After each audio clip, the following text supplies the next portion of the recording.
বীর মুক্তিযোদ্ধা lieutenant colonel অবসরপ্রাপ্ত শরীফুল হক ডালিম রচিত স্বৈরাচারী আওয়ামী সরকার কর্তৃক নিষিদ্ধ ও ইতিহাসের অজানা অধ্যায়। যা দেখেছি, যা বুঝেছি, যা করেছি থেকে আজ পাঠ করছি ২৮তম পর্ব।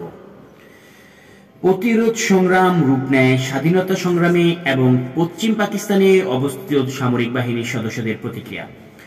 ২৫-২৬ মার্চ কালো রাত্রির বর্বরচিত পাশবিক সামরিক অভিযান একটি স্ফুলিঙ্গ লেলিহান শিখার জন্ম দেয়। মেজর জিয়ার স্বাধীনতা ঘোষণার পর বিক্ষিপ্ত প্রতিরোধ সংগ্রাম রূপ নেয় সশস্ত্র স্বাধীনতার সংগ্রামে। স্বাধীনতার ঘোষণার ইতিহাস বিকৃত করার অপচেষ্টা আষাঢ়ের গল্প। নজিরবিহীন শ্বেত সন্ত্রাস সম্পর্কে বিদেশি পত্রিকার মাধ্যমগুলোতে ছাপিত কয়েকটি লোমহর্ষক প্রতিবেদন। পশ্চিম পাকিস্তানে কর্মরত সামরিক বাহিনীর বাঙালিদের উৎকণ্ঠা হাজার মাইল দূরত্বে অবস্থান করলেও স্বাধীনতা সংগ্রামের ঢেউ উদ্বেলিত করেছিল অনেককে। মুক্তিপাগল হয়ে স্বাধীনতা সংগ্রামে অবদান রাখার জন্য উন্মুখ হয়ে উঠেছিলাম।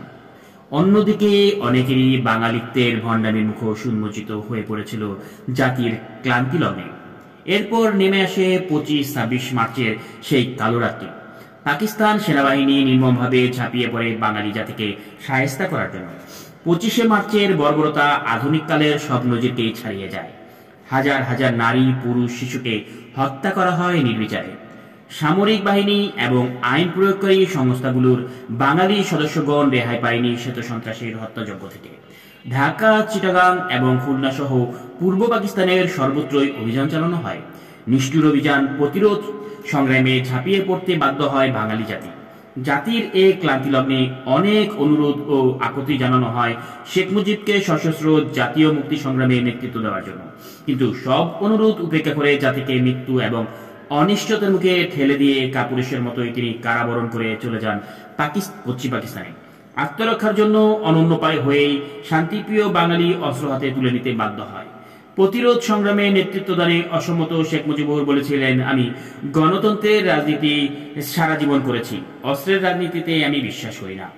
এ কি পরিহাস! সমগ্র বাঙালি জাতি যার কথায় বিশ্বাস করে অকাতরে প্রাণ দিয়েছেন তাকে মেনে নিয়েছে একমাত্র নেতা হিসেবে।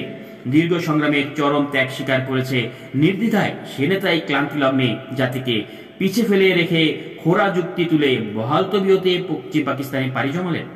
ক্ষণিকের জন্য স্তম্ভিত হয়ে গিয়েছিল বাঙালি জাতি। মুজিবের সুবিধাবাদী আচরণে হতাশায় ভেঙে পড়েছিল মুক্তিকামী জনতা। কিন্তু সে ক্ষণিকের জন্য মাত্র।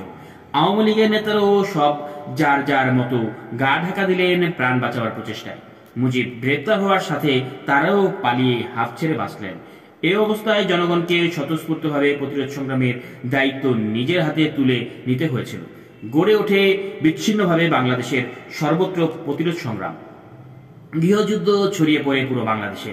এই অবস্থায় ২৬শে মার্চ রাতে চিটাগংয়ে অবস্থিত ৮ম ইস্ট বেঙ্গল রেজিমেন্টের এক অখ্যাত তরুণ মেজর জিয়াউর রহমান তার তরুণ বাঙালি সহকর্মীদের পরামর্শ ও সাহায্যে তীব্র জাতীয়তাবাদী চেতনায় উদ্বুদ্ধ হয়ে বেতারের মাধ্যমে জাতির প্রতি আহ্বান জানান স্বাধীনতা সংগ্রামী।